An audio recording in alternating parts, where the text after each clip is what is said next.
Bismillahirrahmanirrahim. Bismillahirrahmanirrahim. Assalamualaikum warahmatullahi wabarakatuh. Alhamdulillahi wahdah wassalatu wassalamu ala man la nabiyya ba'dah wa ala alihi wa sahbihi wa mawalah wa la hawla wa la quwwata illa billah. Asyhadu an la ilaha illallah wahdahu la syarikalah wa asyhadu anna sayyidana Muhammadan abduhu wa rasuluhu la nabiyya ba'dah, amma ba'du. Semoga kita semua tetap dalam keadaan sehat walafiat serta dihindari segala macam musibah yang saat ini sedang kita diuji oleh Allah Subhanahu wa taala.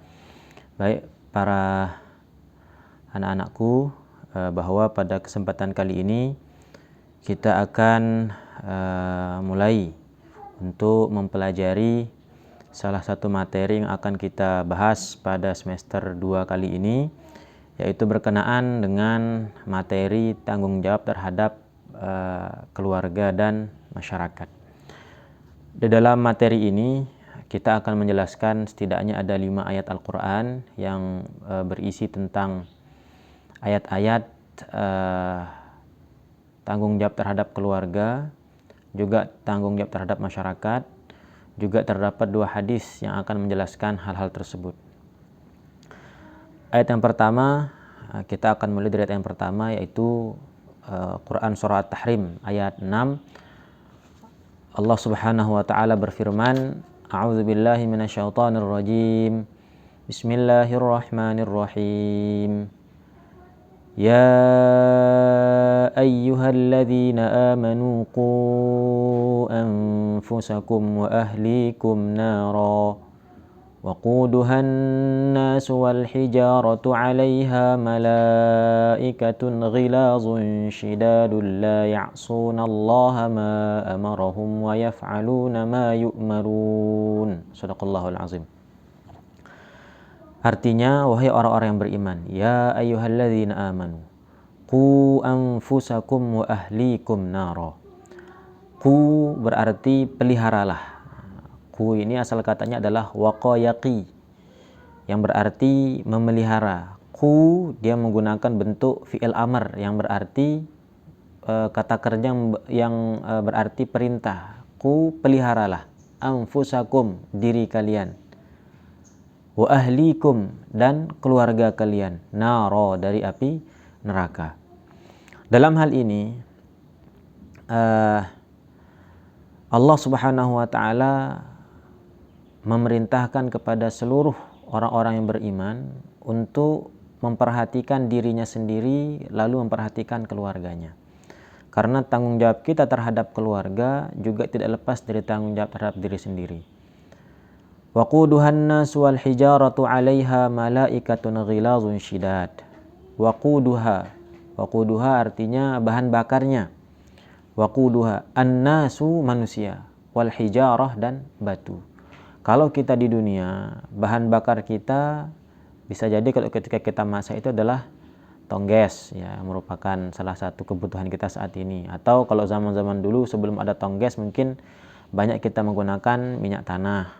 Atau juga sebelumnya banyak kita menggunakan kayu bakar untuk menyalakan api. Tapi kalau di neraka tidak ada bahan bakarnya itu kayu, tidak ada bahan bakarnya itu tongges, ya. Akan tapi yang menjadi bahan bakarnya adalah manusia dan batu. Sebagaimana firman Allah yang tadi. Waquduhan nas wal hijarah 'alaiha malaikatun. Yang di mana di neraka itu waquduhan nas wal hijarah, 'alaiha malaikah. Ada malaikat-malaikat yang menjaga. 'Alaiha malaikatun ghilazun, yang memiliki karakter yang kasar. Syidadun, tidak cukup dengan ghilaz saja, tapi dilanjutkan dengan syidad, keras, ya. La ya'sunallaha ma amarahum, yang dimana mereka tidak pernah durhaka kepada Allah Subhanahu wa taala apa saja yang Allah perintahkan kepada mereka, wa yaf'aluna ma yu'marun, dan mereka melakukan apa saja yang Allah Subhanahu wa taala perintahkan kepada mereka. Di dalam hal ini, di dalam kitab Tafsir Al-Baghawi, ya, di mana bisa kita kutip salah satu tafsiran di situ yang termasuk salah seorang sahabat yang didoakan oleh Rasulullah Sallallahu Alaihi Wasallam dulu, ya, Allahumma faqihhu fid din wa'allimhu ta'wil. Itu salah seorang sahabat yang juga merupakan keluarga beliau yang bernama Abdullah bin Abbas. Ya, beliau merupakan salah seorang sahabat yang didoakan oleh Rasulullah dengan doa Allahumma faqihhu fid din wa'allimhu ta'wil. Allah berikanlah dia pemahaman agama, wa'allimhu ta'wil, dan ajarkanlah dia ta'wil. Sabda Rasulullah mendoakan kepada Abdullah bin Abbas gitu. Nah, dalam hal ini qala Atha berkata, "An Ibnu Abbas radhiyallahu anhu." Nah, jadi beliau mengutip salah satu tafsiran daripada Ibnu Abbas. Beliau mengatakan, makna daripada firman Allah, ya ayyuhalladzina amanu qu anfusakum wa ahlikum nar, tadi itu ai bil intihai amma nahakumullahu ta'ala anhu. Nah, artinya adalah bahwasanya bil intiha, dengan cara menghindari, amma nahakumullahu ta'ala anhu, terhadap apa saja yang Allah subhanahu wa ta'ala larang untuk kalian kerjakan, wal amali bi ta'atihi, dan melakukan apa yang Allah subhanahu wa ta'ala perintahkan. Nah, juga beliau memberikan penafsiran ya, dalam tafsir Al-Baghawi, wa ahlikum naro, maknanya adalah muruhum bil khair, perintahkanlah ahli keluargamu itu untuk melakukan suatu kebaikan, wanhuhum 'anis syarri, dan laranglah mereka untuk melakukan perbuatan dosa atau perbuatan yang keji. Wa'allimuhum, nah, bagaimana cara kita melarang mereka dan memerintahkan mereka? Ya, caranya adalah mengajarkan mereka mana yang benar dan mana yang salah. Wa'addibuhum, dan didiklah mereka, didiklah anak, didiklah istri, dan semua keluarga-keluarga kita. Taquhum bidzalika nar, dengan cara seperti itu maka kita akan selamat dari api neraka. Di dalam tafsir Al-Qurtubi juga dijelaskan sebagaimana dikutip oleh Ali bin Abi Thalhah, juga berasal dari Abdullah bin Abbas, dikatakan qu anfusakum wa'muru ahlikum bidzikri wad du'ai hatta yaqiyahumullahu bikum. Ya. Di sini Ibnu Abbas memberikan komentar, qu anfusakum, jagalah diri kalian, peliharalah diri kalian, wa'muru ahlikum, dan perintahkanlah keluarga kalian bidzikri, dengan banyak-banyak berzikir, mengingat Allah Subhanahu wa taala, wad du'ai, dan banyak-banyak berdoa, hatta yaqiyahumullahu bikum, sehingga Allah Subhanahu wa taala menjaga, memelihara kalian semuanya dari api neraka. Nah, dalam ayat ini sangat jelas sekali Allah Subhanahu wa taala memerintahkan kepada kita semua untuk mengutamakan keselamatan diri kita dan keluarga kita sebelum kita mengajak orang-orang luar, orang-orang lain, masyarakat-masyarakat yang ada di sekitar kita. Nah, jadi sangat jelas sekali perintah Allah ini. Maka untuk kita mendakwahi orang lain, maka terlebih dahulu kita harus mendakwahi keluarga kita terlebih dahulu. Nah, kemudian ayat yang kedua yang berbicara tentang materi ini adalah itu Quran surah Thaha ayat 132. Allah Subhanahu wa taala berfirman, A'udzu billahi minasyaitonir rajim. Wa'mur ahlaka bis-salati wastabir 'alaiha la nas'aluka rizqa nahnu narzuquka wal 'aqibatu lit-taqwa. Dalam ayat ini Allah Subhanahu wa taala berfirman, wa'mur ahlaka bis-shalah, dan perintahkanlah keluargamu, ahli keluargamu, bis-shalah, untuk mendirikan salat, wastabir 'alaiha, dan hendaklah mereka bersabar dalam melaksanakan salat tersebut. La nas'aluka rizqa, kami sama sekali tidak meminta rezeki kepadamu, nahnu narzuquka, kamilah yang memberikan kalian rezeki, wal 'aqibatu lit-taqwa, dan itulah akibat yang baik di akhirat nanti akan didapatkan oleh orang-orang yang bertakwa. Di dalam ayat ini Allah Subhanahu wa taala sangat jelas memerintahkan kita untuk salah satunya adalah mengutamakan salat. Nah, mengutamakan mendirikan salat. Salat itu menjadi barometer kehidupan kita. tolak ukur bagaimana kualitas kehidupan kita sangat bergantung pada bagaimana kualitas salat kita. Nah, dalam hal ini, dalam tafsir Al-Qurtubi, Rasulullah Shallallahu Alaihi Wasallam dalam menekankan aspek salat ini terlebih mengajarkan juga kepada keluarganya adalah wa kana alaihi salam ba'da nuzuli hadhil ayah yadhhabu kulla sabahin ila baiti Fatimah wa Aliyin fayaqulu as-salah. Jadi di dalam tafsir Al-Qurtubi diceritakan bahwasanya Rasulullah sallallahu alaihi wasallam setelah beliau menerima wahyu ini, yadhhabu kulla sabah, beliau selalu setiap pagi pergi kepada rumah Sayyidah Fatimah dan Sayyidina Ali karamallahu wajhah radhiyallahu anhuma beserta semua anak-anak beliau, dan menyerukan kata as-salah, ya, salat. Nah, jadi beliau seakan-akan membangunkan keluarga beliau untuk mendirikan salat, memakmurkan malam dengan banyak-banyak mendirikan salat.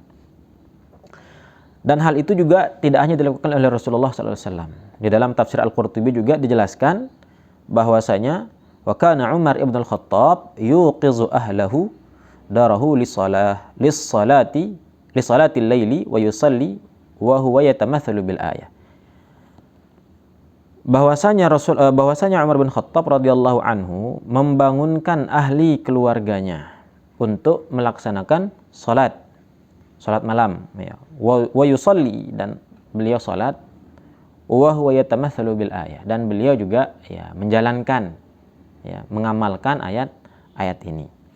Jadi sangat jelas sekali bahwa dalam hal ini Allah Subhanahu wa taala sangat menekankan betapa pentingnya salat itu, ya. Artinya tidak boleh kita menjadikan salat itu sebagai beban, tapi kita jadikan salat itu sebagai kebutuhan kita. Karena bagaimanapun ketika kita membutuhkan sesuatu, kalau kita adalah orang yang bertuhan, maka tidak ada lain tempat kita meminta pertolongan, meminta bantuan hanya kepada Allah Subhanahu wa taala. Nah, lalu berikutnya ada salah satu komentar di dalam tafsir, la nas'aluka rizqa nahnu narzuquka wal 'aqibatu littaqwa.